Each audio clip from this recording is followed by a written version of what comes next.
On en vient là à faire un peu la synthèse des différents ateliers qui ont été mis en place hier après-midi et ce matin.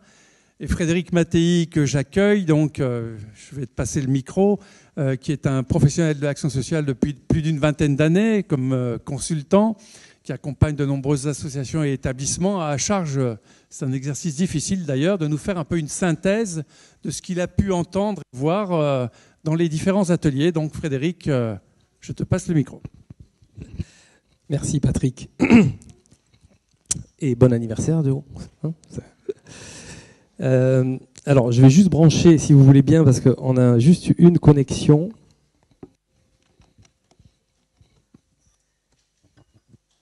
On a un seul appareil qui permet d'envoyer directement sans fil l'image sur le barco. Hop.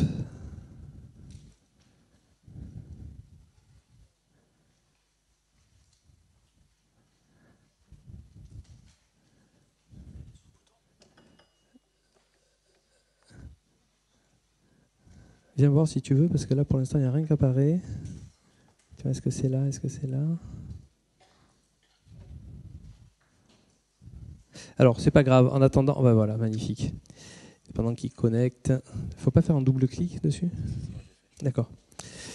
Moi, je tenais tout d'abord à vous remercier tous, parce que j'ai eu beaucoup de plaisir à échanger avec vous. J'étais un tout petit peu des fois gêné de parasiter les ateliers, de débarquer, de repartir au milieu des ateliers, mais j'ai toujours été bien accueilli. Et puis tous les échanges que j'ai pu avoir avec vous m'ont vraiment nourri, parce que j'avais ce souci d'essayer de récolter aussi bien le fond que l'ambiance, l'atmosphère qui se passait là. Donc évidemment, je vous remercie tous. Je remercie Patrick, pilote de ce beau vaisseau. Mais je tenais aussi à remercier particulièrement en fait tout le back-office. Toutes les personnes qui ont fait que ça a marché et qui ont toujours été là et qui font qu'on a été aussi bien au quotidien et aussi confortable. Voilà, merci aussi à tout le personnel d'Azureva qui nous a bien reçus. Donc voilà, je tenais à commencer par ça. Quand j'ai commencé à réfléchir, je me suis dit, donc on va commencer par parler des contenus, et j'ai essayé de voir un peu les grands axes qui traversaient un peu vos contenus. Et j'ai réalisé qu'il y avait plusieurs axes. Un axe fort sur les nouvelles technologies. Il y a eu beaucoup de choses dans ce domaine-là, très très intéressantes. Un autre point qui revenait, c'est des nouveaux métiers, ainsi que des nouvelles approches scientifiques. Vraiment une volonté, que ce soit à travers la génétique et d'autres choses sur lesquelles on reviendra, d'avoir vraiment un côté scientifique qui n'est pas si fréquent que ça dans le champ du médico-social, et également de nouvelles pratiques qui découlent un peu de tout ça. Ça, c'est les premiers éléments de contenu qui me paraissaient importants. Et quand je discutais avec tout le monde, il y a autre chose qui m'a frappé, c'est que vous avez une approche qui regroupe vraiment le corps et l'esprit à un niveau qu'on ne retrouve pas forcément dans le médico-social habituellement. Ce que je veux dire, c'est que souvent, les structures médico-sociales se concentrent plus sur l'esprit au détriment du corps. Et là, j'ai senti un souci, un questionnement sur ces questions-là qui était vraiment assez équivalent. Et j'ai trouvé que c'était aussi un autre axe intéressant de votre approche. Et en fait, les deux derniers points qui me paraissaient importants, c'est que si je devais résumer un peu vos questionnements, j'ai trouvé qu'ils tournaient beaucoup autour de ces deux questions-là, le bien-être et le libre choix. Donc voilà un peu les points en premier qui m'ont paru importants à vous faire apparaître. Et effectivement, je trouve que c'est autour de toutes ces questions-là que vous vous questionnez sur l'accompagnement de demain. Alors, si on rentre un peu plus dans le détail de ce qui a été fait dans les ateliers, concernant les nouvelles technologies, tout ce que j'ai récupéré, je pourrais le résumer dans cette formule-là. Des outils qui sont utiles, extrêmement utiles, mais qui peuvent avoir aussi des côtés inquiétants. Alors pourquoi inquiétants? Aussi bien pour la place des professionnels, la place de ces outils, l'interaction humaine et l'interaction technologique, mais également cette idée que potentiellement ça pourrait laisser partir dans la nature des informations qu'on ne maîtriserait pas et dont on n'est pas sûr que les utilisations seraient toujours bienveillantes de la part d'autres acteurs, notamment des acteurs à but lucratif. Donc il y avait quand même toutes ces questions-là autour des nouvelles technologies. Je pense que c'est des vraies bonnes questions. Et effectivement, il y a des choses que j'ai découvertes et que j'ai trouvées absolument passionnantes. Alors, en quelques mots, cette idée de commande oculaire, donner la parole à des gens qui ne l'avaient pas, permettre à des gens qui n'étaient jamais allés sur Internet de surfer, d'écrire, de lire, d'exprimer leur choix. J'ai trouvé ça vraiment extrêmement intéressant. La télémédecine, c'est une magnifique révolution. Où que vous soyez, vous pouvez avoir accès à un médecin qui peut vous donner des conseils, vous guider, vous accompagner. Le robot Nao, extrêmement ludique et très entraînant pour se mettre en mouvement et avoir une relation avec une sorte de nouvel être humanoïde. Le robot phoque aussi, une sorte d'animal qu'on peut caresser, prendre dans tous les sens. On peut lui tirer les poils, le remuer, le coucher, le lever. Il est toujours disponible, il est toujours d'accord pour être câliné. Et enfin, la table magique, qui avait un côté extrêmement poétique, très très émouvant, de voir des choses très très belles apparaître, et il suffit qu'on les touche et puis elles évoluent. Donc voilà, ces nouvelles technologies étaient vraiment un axe fort de vos universités. Les nouveaux métiers et les nouvelles pratiques, je les ai un peu regroupés en me disant, en fait, il y a quand même une vraie réflexion dans vos organisations sur justement comment développer une approche qui multiplie les points de vue, donc cette idée de pluridisciplinarité, et cette idée qu'en fait, aucun d'entre vous n'a le savoir, et que ce qui est intéressant, c'est les échanges que vous avez entre professionnels, entre expertises différentes. Donc cette idée de complémentarité. Et là, effectivement, on a vu ce métier-là, coordonnateur ou assistant parcours et projet de vie. On a vu cette dimension de l'emploi et de l'autisme. On a vu aussi tout ce qui était orienté très sensoriel, donc que ce soit Montessori ou l'approche profil sensoriel, l'aspect médiation animale, extrêmement intéressante avec les lamas, que Patrick apparemment a beaucoup apprécié, et enfin tout ce qui était hypnothérapie et pleine conscience. Donc voilà un peu sur un deuxième axe fort de votre approche, de dire en fait de quoi on pourrait s'enrichir, qu'on ne fait pas forcément aujourd'hui, qui existe et qui pourrait venir nourrir nos pratiques, et donc nous permettre de toujours faire mieux notre travail. Et un troisième axe aussi qui m'a frappé, et pour tourner dans beaucoup d'organisations médico-sociales que sérieusement je retrouve vraiment pas fréquemment, c'est cette volonté de rigueur scientifique, une recherche de capacité à améliorer ce qu'on fait, mais à le mesurer et à pouvoir le repartager. Voilà, pour ne pas être simplement dans une approche qui serait purement subjective. Et là, effectivement, ce qui m'a frappé, c'est cette volonté d'être dans l'efficacité et également de co-évaluer tous les effets, alors co-évaluer entre professionnels, mais également en associant les personnes que vous accompagnez. Et là aussi, j'ai été assez frappé par ça, cette dimension d'avoir cette approche, que ce soit neuropsychologique, que ce soit génétique, avec un jeu de mots que je trouvais extrêmement intéressant, la génétique avec ETH, en disant que c'était essentiellement des questions d'éthique qui se posaient aujourd'hui, la place des aidants et des pères aidants, ou alors effectivement cette idée de traiter les comportements à problème d'une manière extrêmement bien formalisée, ou enfin, et je l'ai inclus aussi là-dedans, l'approche philosophique du premier jour, qui consistait à dire en quoi l'approche philosophique peut nous servir à enrichir notre raisonnement. Voilà, ce que j'ai trouvé intéressant, maintenant, vous voyez, c'est que je passe sur les trois, nouvelles technologies, nouvelles approches scientifiques, et nouvelles technologies, nouvelles approches scientifiques, et le troisième, que je vous disais, nouveaux métiers, nouvelles pratiques, c'est cette idée que vous cherchez en permanence à mettre en place un accompagnement qui soit réellement global. Vous ne vous excluez absolument rien de ce que vous faites, et qui soit totalement personnalisé. Et là aussi, j'ai été frappé par cette volonté partagée, cette culture commune que vous avez. Donc, une fois que j'ai eu tout ça, je me suis dit, mais en fait, c'est quoi, finalement, qui fonde l'ADAPI ? Qu'est-ce qui fait aujourd'hui qui serait un peu votre base commune, ce sur quoi vous vous appuyez en permanence ? Et il y a 4 choses qui me sont venues à l'esprit. Ce que je vous disais, le corps et l'esprit, et effectivement, le bien-être et le libre choix. Et je pense qu'effectivement, ce que j'avais senti dès le début, ce qui avait été affirmé haut et fort dans les discours, n'était pas qu'un discours, c'était effectivement aussi quelque chose qu'on retrouvait dans la pratique. Et alors, je me suis posé cette question. Finalement, qu'est-ce que vous êtes ? Au-delà de la réponse purement juridico-formelle, finalement, qu'est-ce que vous êtes ? Alors, j'ai 4 propositions à vous soumettre. J'aimerais bien avoir votre avis là-dessus. La première proposition qui me vient, c'est cette idée que vous êtes une pyramide, puisque vous avez une organisation hiérarchique avec un chef, des directeurs, des chefs de service, etc., jusqu'en bas. Mais que cette pyramide, elle est quand même vachement bien optimisée. Elle tourne bien. Voilà. Alors, est-ce que cette définition de l'ADAPI vous paraîtrait à peu près correspondre à ce que vous ressentez, à ce que vous voyez ? Oui ? Ouais. Bon. Parce que la pyramide peut être souvent enfermante. Souvent, on se sent un peu à l'étroit dans la petite case qui participe de la pyramide. Ici, j'ai quand même l'impression qu'il y a une vraie capacité à échanger, à partager, au-dessus, en dessous. Je n'ai pas senti ces lourdeurs hiérarchiques pendant ces 2 jours. Je n'ai pas senti, dès qu'un chef approche, oh là là, il faut faire attention à ce qu'on dit. Et tout ça, je ne l'ai pas senti. Donc, je me dis, c'est assez bien optimisé de ce point de vue-là. J'ai une deuxième proposition à vous faire. C'est que vous êtes aussi une mécanique bien huilée. Et qu'effectivement, il y a de vraies coopérations, il y a de vraies capacités à s'harmoniser dans les pratiques, à coordonner nos actions entre nous pour faire en sorte que justement ce soit plus efficace, que ce soit sur IME, ESAT, sur différents types d'accompagnement, hébergement, éducatif, etc. Il y a quand même cette dimension-là. Est-ce que là aussi vous êtes assez d'accord pour dire ça ? Ouais ? Ça vous paraît recouper ce que vous sentez ? Alors j'en ai une troisième à vous proposer. que vous faites communauté, qu'il y a une vraie culture commune autour de ces deux axes. Une éthique, des valeurs réellement, et des pratiques où on essaie de partager et de prendre tout ce qui est le meilleur qu'on peut trouver, sans aucune exclusive. Là aussi, vous êtes assez d'accord avec ça? Oui. Bon, ok. Et il y en a une quatrième qui me vient. Si on continue dans cette progression à pyramide, mécanique, communauté, qu'est-ce que vous pourriez être d'autre, encore de plus évolué? Vous voyez pas? Quoi? Allez-y, allez-y, hein, balancez vos propositions, je suis curieux de voir. Hein? Un grand levier d'innovation, ouais, mais en termes de modèle dont on pourrait s'inspirer, hein, une pyramide, une mécanique, une communauté ou une famille. Hein? Ouais? Allez, dites-le. Une famille? Oui, alors il y a cette dimension-là, effectivement, une sorte de famille, au sens où on a des liens qui sont d'une certaine manière affectifs, on a au-delà d'une dimension purement professionnelle. Il y a encore autre chose qui m'est venue hier, j'en parlais avec plusieurs d'entre vous, c'est l'idée que vous êtes réellement vivant.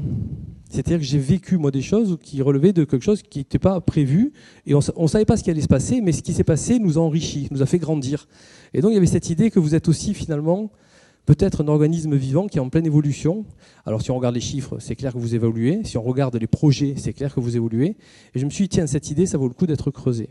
Est-ce que vous voulez qu'on la creuse un peu, cette idée d'un organisme vivant qui sera en train d'évoluer? Oui? Ok. Ça fait combien de temps que je parle, juste pour que je puisse me caler? J'ai encore une demi-heure. Oh là là, on est large. Ok, alors voilà ce que je vous propose. Moi, j'ai réfléchi, il y a trois références auxquelles j'ai pensé quand je vous ai regardé agir, réfléchir, etc. Pifto, comme une évidence, vous êtes vraiment dans cette idée-là, le rapport Pifto, hein, pour ceux qui le connaissent, cette idée qu'il faut qu'on accompagne tout le monde globalement, sans rupture, et qu'on respecte justement les caractéristiques propres à chacun. Et ça, c'est une idée que j'ai trouvée qui vraiment revenait très très régulièrement. Deuxième point qui m'a paru intéressant, c'est Reinventing Organization. Je ne sais pas s'il y en a parmi vous qui connaissent cet ouvrage. Il est en français, rassurez-vous. Je vous invite vraiment à taper ça sur Internet. Il y a une conférence de lancement qui est très très intéressante. Et après, si ça vous intéresse, vous pourrez acheter l'ouvrage. Et enfin, Pablo Servigne, le titre est assez parlant. C'est l'idée qu'effectivement, on a beaucoup plus intérêt à coopérer qu'à s'affronter. Et donc voilà les 3 points qui me paraissaient importants. La capacité à personnaliser chaque accompagnement, ça c'est Pifto. La capacité effectivement à inventer des nouveaux modèles organisationnels, et ça c'est Frédéric Laloux. Et le 3e, Pablo Servigne, cette idée qu'on va plutôt être solidaire et coopérer plutôt que de s'affronter et d'être en concurrence ou en compétition permanente, que ce soit à l'interne ou avec vos partenaires à l'extérieur. J'ai vraiment senti ça, cette réelle ouverture d'esprit, cette réelle volonté de partager. Donc voilà un peu ce que je vous propose. Alors, on a beaucoup travaillé, on travaille beaucoup, nous, quand on accompagne les organisations, sur cette idée-là que est-ce que le vivant pourrait être une source d'inspiration pour faire évoluer nos organisations? Et quand j'ai réfléchi et quand j'ai regardé ce qu'on avait produit avec des scientifiques, avec des chercheurs, je me suis dit que ça valait le coup que je partage ça avec vous. Et donc j'ai essayé de faire cette sorte d'animation que je vais vous montrer. Et puis après, vous me direz ce que vous en pensez. J'ai une devinette. Qu'est-ce que c'est ça? Ça vous fait penser à quoi? À quoi? Un œil. Quoi d'autre? Qu'est-ce que ça évoque pour vous? Un quoi? Une comète? Une comète. Une mèche de cheveux. Un neurone, une synapse. Un filament d'ampoule. Ouais. Alors, c'est rien de tout ça. Mais c'est pas grave, c'est bien tenté. Ça, en fait, c'est la plus grande représentation qu'on ait de l'univers. Elle est toute neuve, elle a 3 ans. C'est la NASA qui a produit ces images-là. Et en fait, ça, c'est notre univers. C'est une partie de notre univers. Donc vous savez que l'univers est en perpétuelle expansion. Et ça, c'est la partie dans laquelle on est. Le petit point rouge, c'est pas une barre chocolatée, c'est la Voie lactée. Okay, donc le petit point rouge, c'est à peu près 400 milliards d'étoiles. Donc vous imaginez la taille du machin. Mais là où c'est très intéressant, c'est qu'effectivement, ça fonctionne notamment comme une synapse. C'est-à-dire que tout cet univers-là, tous les tuyaux, tous les fils que vous voyez convergent vers le point qui est en haut à gauche, qu'on a appelé le grand attracteur. Et donc ce qu'on sait aujourd'hui, c'est que l'univers ressemble à un vaisseau sanguin ou à une synapse en fait. Donc ça pose des questions métaphysiques. Hein. Si ça c'est la synapse ou le vaisseau sanguin, de quelle bestiole? De quelle chose, hein, puisque ça fonctionne vraiment pareil, hein, c'est-à-dire que ça circule dans des tuyaux et ça fonctionne pareil. Donc je ne sais plus qui m'a dit l'autre jour, c'est peut-être la première image de Dieu en fait qu'on a là. C'est beau, hein, voilà. Mais vous allez voir, on va y revenir. Et donc, du coup, voilà notre Voie lactée. Voilà la forme qu'elle a. Vous comprenez mieux pourquoi elle a cette forme-là, puisque tout avance dans le tuyau. Donc, forcément, quand ça avance, ça tourne. Hein.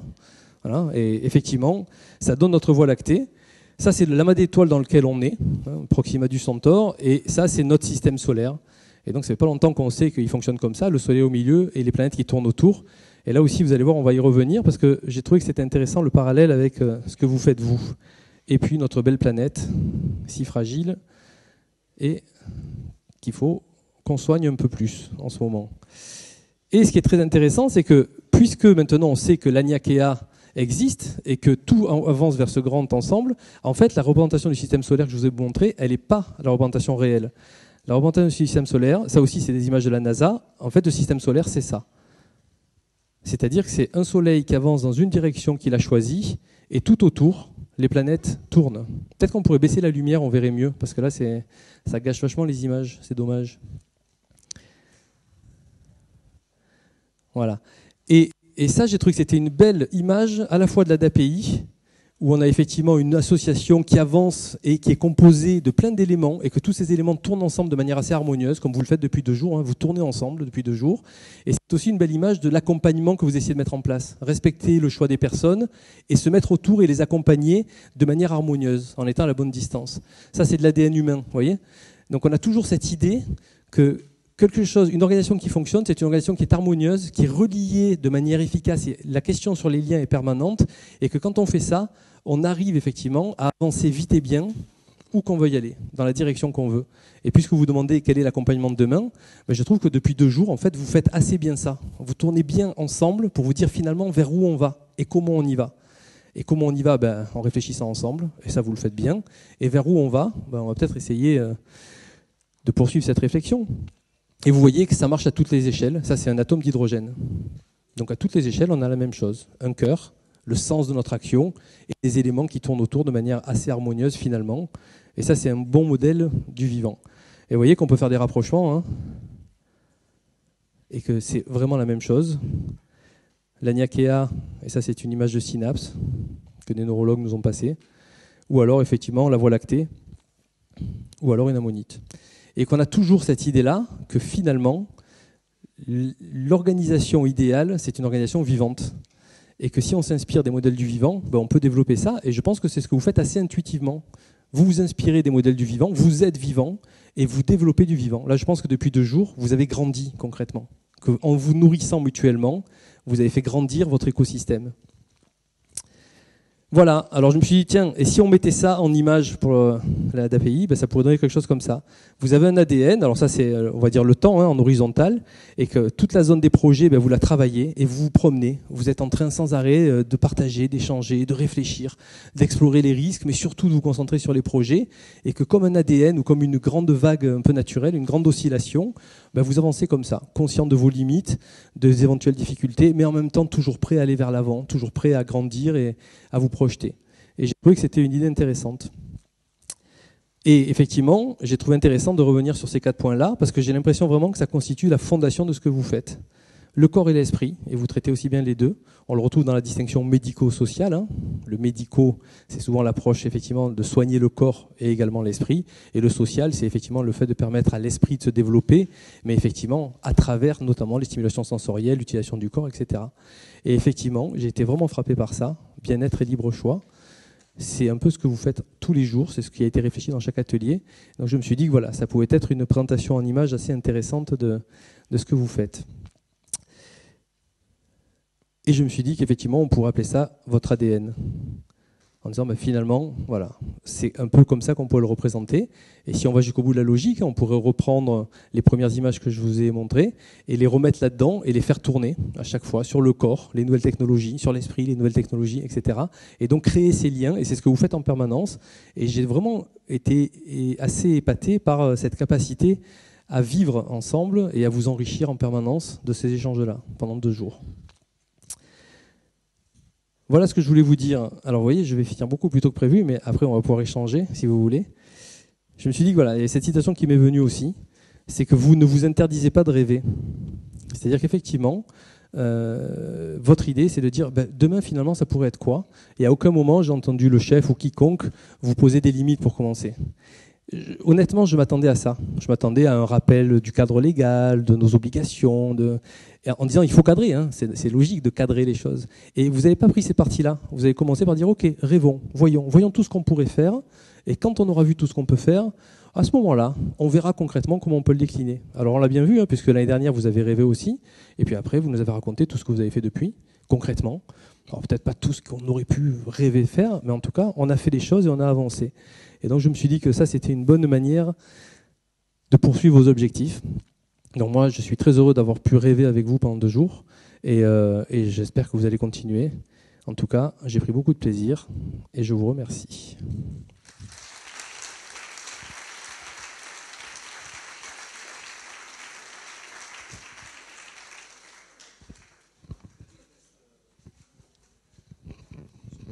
Je propose qu'on profite de ce temps un peu pour peut-être avoir un temps questions-réponses, que vous puissiez les uns et les autres intervenir. Peut-être que vous avez vu certains aspects lors des ateliers que vous souhaiteriez questionner. Peut-être que vous avez vu dans des ateliers des pistes d'action qui vous sembleraient opportun de valoriser ici. Donc j'ai envie de dire, la parole est à vous, n'hésitez pas et on va essayer ensemble de voir un peu les grandes tendances qui se dégagent de ces ateliers et ce que vous souhaiteriez qu'on essaye de promouvoir en priorité ensemble. Est-ce que ça vous va là? N'hésitez pas, hein, c'est le moment de faire un grand brainstorming en fait. Hein. Est-ce qu'il y a des axes particuliers qui vous sembleraient opportuns de privilégier pour l'année à venir ou les années à venir? Oui, on vous passe la parole. Oui, bonjour. Je pense, avec tout ce que j'ai reçu aujourd'hui et tous les échanges auxquels j'ai pu assister, je me rends compte que des fois, on est confronté à des difficultés temporaires, ponctuelles, qu'on ne peut pas résoudre réellement du fait qu'on n'ait pas le, entre guillemets, recul. Et je pense que ces échanges qu'on a eus aujourd'hui ont servi, entre guillemets, de recul. J'imagine qu'il serait peut-être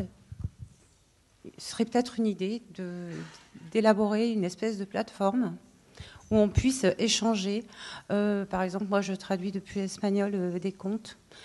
Échanger ces contes traduits en français, échanger des pictos, échanger des outils qui nous servent qui me servent à moi tous les jours et qui pourraient servir à d'autres. Ça leur ferait peut-être gagner du temps. Et puis en même temps, par exemple, quand j'ai un résident qui m'interpelle, avoir un système qui me permette de rechercher dans vos pages, par exemple, je sais pas, comportement problème, déchire ses vêtements, et puis de trouver des réponses ou des éléments de réponse qui ne viennent pas forcément de notre établissement, pour éviter qu'on se sente un peu sous une cloche à fromage. En regardant déjà certaines choses qui ont pu être faites, même un peu de façon schématique dans d'autres endroits, pouvoir les utiliser pour s'en enrichir rapidement et trouver des réponses plus rapides pour les résidents. Merci. Merci de votre suggestion. Vous avez raison. N'inventons pas tous les choses, chacun dans notre structure ou notre service, et créons des espaces de partage. Alors, on a commencé à l'initier, hein, puisqu'il faut savoir que, par exemple, toutes les vidéos de l'an passé des universités 2018 sont disponibles aux uns et aux autres. Vous pouvez accéder à un espèce d'intranet qui vous permet de capter de l'information, hein, et de pouvoir y revenir. Et vous avez raison, il faut sans doute qu'on élargisse ces aspects, parce que dans chaque établissement, on le voit, il y a des initiatives, il y a des petites pépites qui existent et qui mériteraient d'être connues de tous. On a sans doute un axe de progrès à travailler sur ce volet. Et Philippe Passy, notre informaticien responsable des systèmes d'information, est très très sensible à cette suggestion. On a sans doute une plateforme collaborative à imaginer. Et je remercie Frédéric d'ailleurs qui nous a fait part un peu de ses observations, hein, sur ces 2 journées d'immersion. C'est vrai que la question des nouvelles technologies n'est pas pour nous un facteur de résistance, mais il est un levier qui doit être facilitateur de nos actions et compléter, je dirais, nos interventions. Donc c'est un axe que nous retenons et rendez-vous l'année prochaine pour voir ce qu'on en a fait. D'autres souhaits d'intervention ? n'hésitez pas. Hein.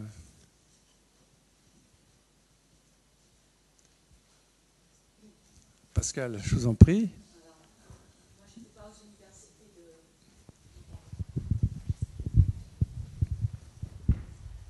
Merci Marie.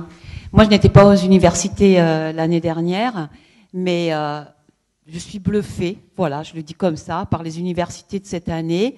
Et ça nous conforte et ça nous dynamise encore davantage, si toutefois on manquait de dynamisme, ce qui n'est pas le cas, pour aller encore plus loin. Et ces universités nous apportent vraiment des choses, des éléments concrets, pratiques, que l'on peut voir se dupliquer, s'organiser directement dans les structures. Alors, selon les ateliers, selon les apports, elles vont aller dans différents établissements, plutôt ESAT, plutôt EHPAD, etc. C'est vrai que j'ai une préoccupation plutôt majeure cette année, c'est avec la reprise de l'EHPAD. Et compte tenu du secteur de personnes âgées, où on a vraiment, il y a beaucoup de choses à faire pour elles en France. Là, je ressors, j'ai plein d'idées, j'ai plein d'éléments, avec les autistes aussi. Et c'est ça qui m'intéresse, qu'il y a des choses pratico-pratiques. Et voilà, et puis après, de ma place de direction de territoire, je vois des équipes qui sont, les équipes avec qui je travaille, pleines d'énergie, très dynamisées. Et j'ai envie de dire, les universités, bravo, quoi, c'est ça aussi. Après, pour revenir sur ce que vous disiez, Monsieur Lebieuf, je pense qu'effectivement, il faut qu'on utilise des ateliers. Alors, moi, j'en ai vu 4. Il y a des ateliers qui sont tout à fait transposables directement dans les établissements pour toucher un plus grand nombre de publics et pour nous soutenir dans notre fonctionnement des établissements pour avoir des apports théoriques, pratiques et dynamiser les équipes. Voilà. Je vous remercie de votre intervention. Je crois que c'est effectivement un des objectifs. Hein. Ces rencontres, c'est effectivement de partager des idées, des pistes, et puis nous autoriser à être audacieux. Et Frédéric l'a dit tout à l'heure, c'est vrai que on n'a pas été du tout dans les aspects de cadre réglementaire, parce qu'on se dit, si on peut créer un espace où tous ensemble, on peut avoir une vraie zone de créativité, eh bien, autorisons-nous à le faire. Et on a eu l'occasion avec certains de l'échanger dans les différents ateliers. On est tous aussi acteurs du changement, et sans doute que le militantisme associatisme, c'est ça, c'est de se dire, eh bien, une idée un peu audacieuse, un peu risquée, hein, il a été évoqué la question de la prise de risque, je crois que c'est aussi ce qui nous caractérise, c'est oser d'aller sur des terrains où il faut prendre des risques. On l'a dit, j'ai entendu hier des intervenants évoquer que l'autonomie, c'était nécessairement de la prise de risque. Eh bien, peut-être que dans nos organisations, c'est un peu la même chose. S'autoriser à être créatif, à faire des propositions un peu décalées, c'est aussi prendre des risques, certes, mais c'est aussi prendre une place d'acteur dynamique sur un territoire. Et je crois que c'est ce qu'on essaye de faire tous ensemble. Et on peut le faire parce que dans la pratique quotidienne, on a une qualité d'accompagnement qui est aussi reconnue. Et ça, c'est le travail des uns et des autres. C'est vraiment le fruit d'un travail collectif. Un autre point sur lequel je voulais rebondir au travers de votre intervention, c'est que j'étais frappé par le degré d'implication des uns et des autres et par la proximité de tous. Hein. Tu as évoqué le fait que tu n'avais pas senti des strates hiérarchiques qui peuvent être pesants.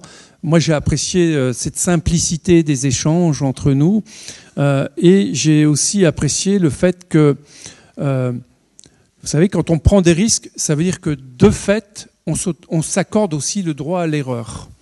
Et moi, je voudrais vous le redire ici, quand on fait des expérimentations d'actions un peu nouvelles, parfois avec des publics aussi nouveaux, on peut rencontrer des difficultés et c'est normal. Et on peut se planter. Et je reprendrai volontiers le propos de notre intervenante belge d'hier.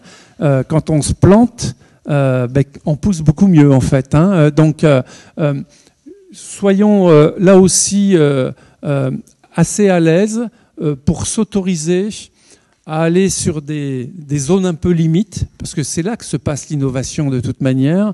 Et sachez que nous, on encouragera toujours le fait de pouvoir expérimenter des choses où potentiellement ça ne marche pas. Mais c'est pas grave. Ce qui est intéressant, c'est de pouvoir faire des analyses critiques de ce qui n'a pas fonctionné pour d'autant mieux progresser ensuite. Alors, Moi, après ces premières universités auxquelles je participe, j'aurais une légère frustration, c'est que l'ensemble de mes collaborateurs n'aient pas pu vivre ces 2 jours extrêmement intéressants, qui, moi, me rendent d'abord extrêmement fière du rapprochement qui est en cours avec donc la VRS, mais également très impatiente qu'on puisse continuer à mettre au travail toute cette intelligence collective.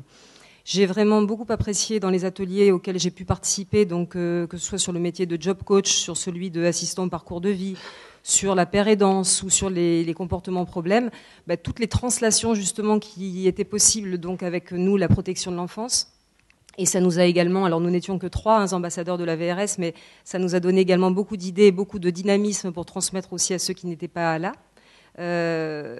Et du coup, j'évoquais avec Patrick Debieuf tout à l'heure l'hypothèse qu'effectivement, il puisse, et je reprends la métaphore de l'ADN, en tant qu'organisme vivant, il va falloir aussi que l'ADN continue à évoluer pour intégrer tout ce qui n'est pas que handicap, parce que voilà, il y a d'autres formes de handicap, également psychiques, sociaux, et liés à certainement des grosses carences psycho-affectives qui génèrent finalement des formes de handicap. Et j'espère que le discours pourra encore s'élargir pour être encore très inclusif avec les jeunes dont on s'occupe. Voilà. Merci de cette intervention. Alors c'est vrai qu'il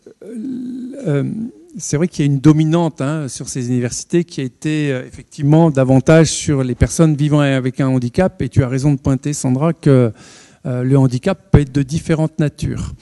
Vous savez, ce qui a parfois pu surprendre nos partenaires extérieurs, c'est que l'ADAPI Var Méditerranée s'engage fortement dans une diversification de ses activités. Ça a été illustré tout à l'heure dans le film. On est intervenu sur des structures EHPAD, qui n'étaient pas notre cœur de métier au départ. On intervient de plus en plus dans le champ de l'insertion. Et Laurence Sagnal, ici présente, je vois qu'elle a le micro, je m'attends à une question. On est l'illustration, donc on est aussi sur tout ce qui touche les plateformes d'insertion et de formation. On s'est engagé... et on a 2 administratrices ici présentes qui portent ces projets avec nous, avec les équipes.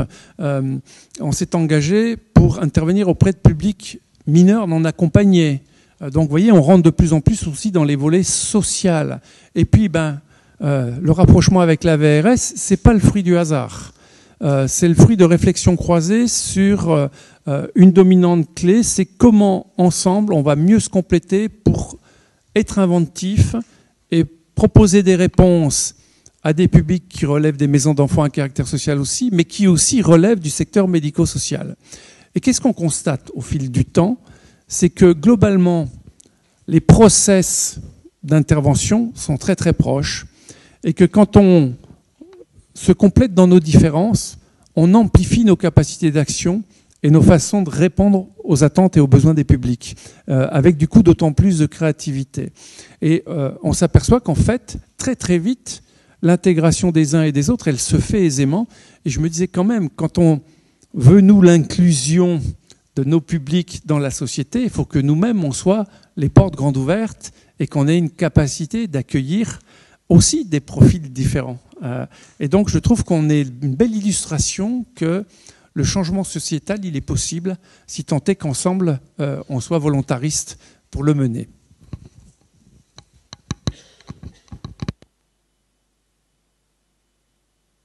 Et pas forcément une question, mais juste une réflexion. Je rejoins Sandra parce que nous, Ariane, donc, on vous remercie de nous avoir accueillis et d'avoir participé à ces universités. On est un petit satellite, on se reconnaît bien là-dedans. On est encore un petit satellite, nous, de l'ADAPI.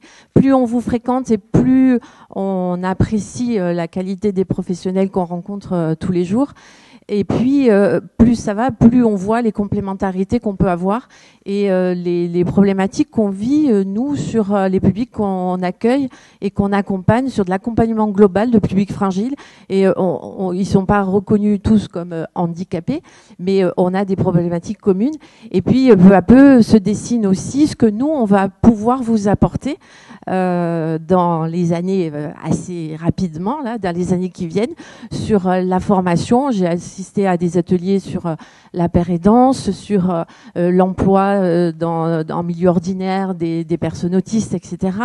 Même la neuropsychologie, voilà, tous ces éléments. Et peu à peu, on voit notre feuille de route qui se dessine un petit peu mieux, et ce que nous, on va pouvoir vous apporter en tant que formation professionnelle aussi, nos compétences, nos acquis, enrichis de toute l'expérience que vous avez auprès de vos équipes. Donc voilà, et ça de manière assez rapide, ça se dessine de plus en plus de manière concrète.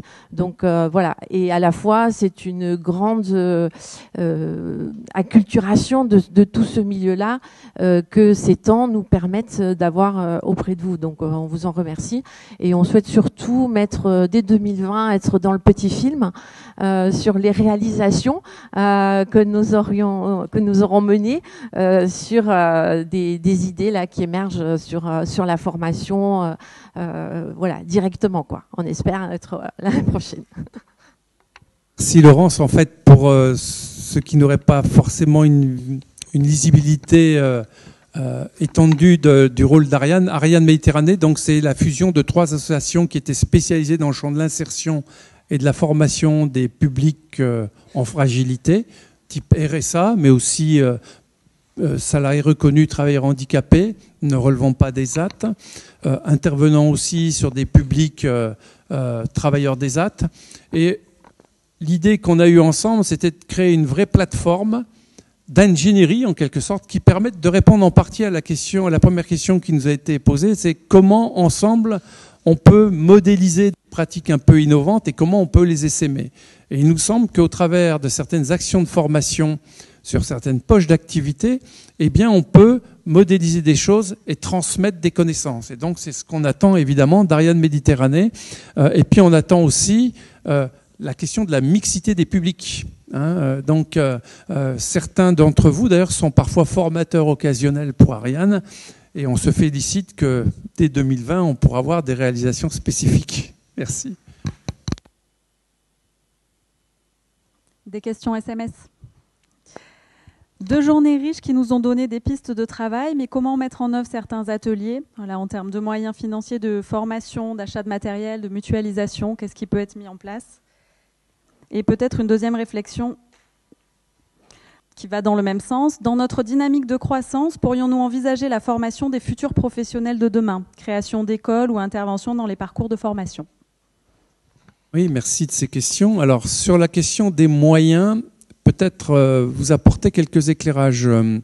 Vous savez qu'on a mis en place un processus consistant à étudier tous les projets innovants que vous êtes susceptibles de réfléchir et de nous proposer. Et sachez qu'au sein de l'association, on a mis en place, au-delà de cette commission innovation, on a mis en place un fonds qui est une mutualisation des différents budgets de l'ensemble de nos structures et où on a convenu de réserver une ligne à cela. Par exemple, l'an passé, on a dédié 20 000 € spécifiquement pour promouvoir des projets venant des idées des établissements pour vous permettre de pouvoir les mettre en place. Et cette année, on va amplifier les choses parce qu'on a eu 8 projets extraordinaires. Honnêtement, encore un grand merci pour les propositions très très riches des équipes des établissements et services. Et cette année, on va combiner le budget en question avec aussi une partie des captations de fonds privés du fonds de dotation que nous avons pour amplifier, là encore, vos capacités d'action. Donc n'hésitez pas. Et puis, j'ai un peu honte de le dire, Frédéric Mattei a dit que l'ADAPI avait quelques moyens, c'est vrai. Notre travail collectif a permis qu'on prenne une certaine dimension et dans le cadre de cette dimension, vous savez, on s'aperçoit que plus on fait des mutualisations et plus on s'aperçoit que 1 plus 1, ça ne fait pas 2, mais plutôt 4. Et donc on dégage au fur et à mesure des marges de manœuvre. Et on a pu, avec nos autorités de contrôle, nos financeurs, négocier un principe clé qui consiste à dire toutes les optimisations et tous les moyens budgétaires qu'on arrive à dégager en termes d'économie, on les réinjecte dans la mission, dans le cœur de métier. Et jusqu'alors, ils ont tenu parole. Et je ne doute pas qu'avec l'aide sociale en France, ce sera la même chose demain. Et donc, je ne vous cache pas, on a quelques marges de manœuvre et actuellement, on est en train de finaliser les budgets. Alors, si ce n'est pas pour cette année sur certaines pistes que vous avez, pour l'an prochain, n'hésitez pas à soigner vos projets, on sera très attentif. Et là encore, je dirais par l'efficience, en fait, on arrive à se créer là aussi des marges d'initiative, de créativité. Et la deuxième question, donc sur la question de la formation des tuteurs, c'est ça, c'est une vraie question. C'est une vraie question qu'il nous faut réfléchir tous ensemble, parce que Emmanuel Pellissier, qui est ici, que je vous présenterai après, nous en dira peut-être 2 mots, mais on a une vraie problématique. Il faut savoir que dans toutes les formations de travail social, vous les avez vécues les uns et les autres, la moitié du temps de la formation des professionnels se passe dans nos organisations. Or, si on veut permettre à des professionnels de s'inscrire dans les enjeux de demain, faut qu'on puisse les mettre en situation d'apprentissage sur aussi des choses un peu innovantes, des choses où ils sont eux aussi partie prenante d'actions un peu nouvelles, d'expérimentation. Et ça veut dire qu'il faut qu'on réfléchisse notre capacité à accueillir les stagiaires dans nos organisations, mais notre capacité à bien les encadrer. Et là, on a un vrai travail de fond à mener.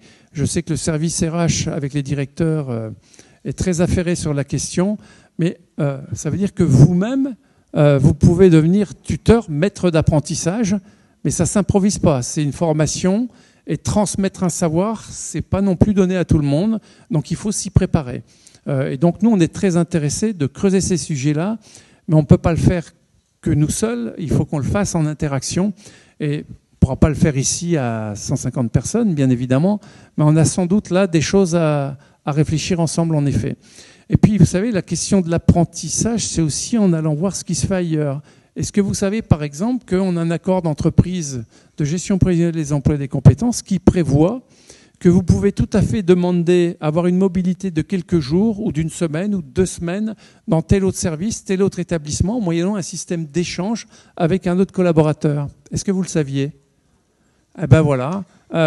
On a en interne un certain nombre de leviers qu'on pourrait tout à fait activer, qu'on n'active pas complètement. Donc sachez que là aussi, il y a une idée de travailler un peu l'agilité de nos organisations.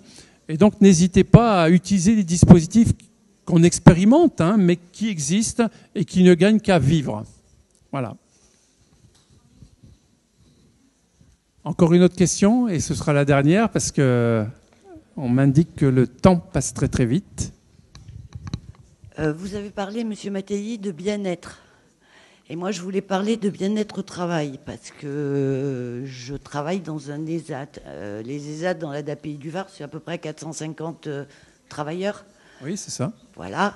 Donc pour ces 450 personnes, on a vu des choses pendant cette université qui pourraient être adaptées et qui pourraient servir à la fois au bien-être au travail des travailleurs et des encadrants. Par exemple, généraliser les bilans neuropsychologiques. Parce que mieux connaître la personne pour mieux l'accompagner, c'est à la fois un bénéfice pour la personne et pour l'encadrant. Il y a aussi se poser la question de tas d'activités qu'il n'y a plus du tout dans les ESAT, puisque le temps du soutien a été fini. Ces personnes-là, maintenant, n'ont plus du tout de soutien et ne viennent que travailler. Et là, on a vu des ateliers comme l'hypnothérapie, la méditation pleine conscience, nutrition et santé.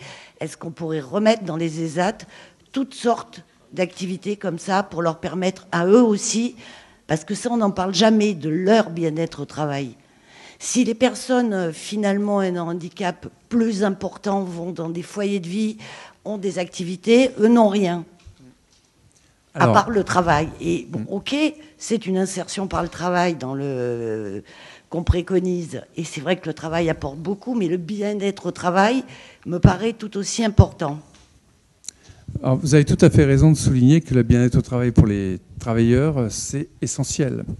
Et je rappelle que dans le projet associatif, il est même prévu qu'on crée, pourquoi pas, des instances représentatives du personnel, comme on peut en bénéficier nous.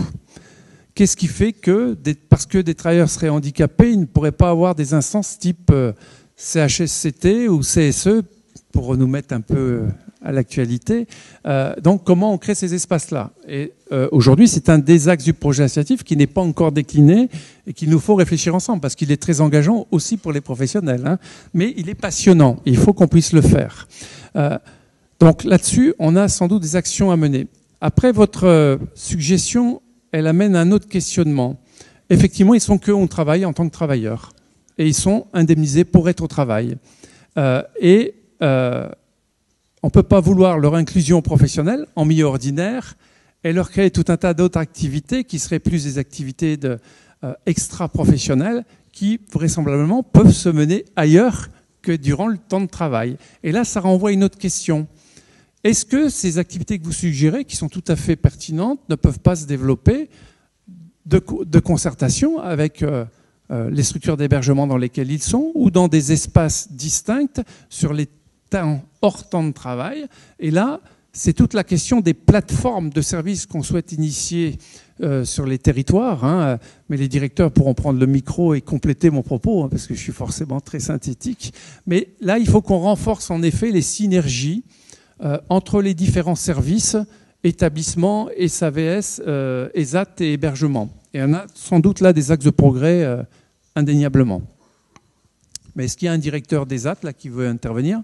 Jean-François?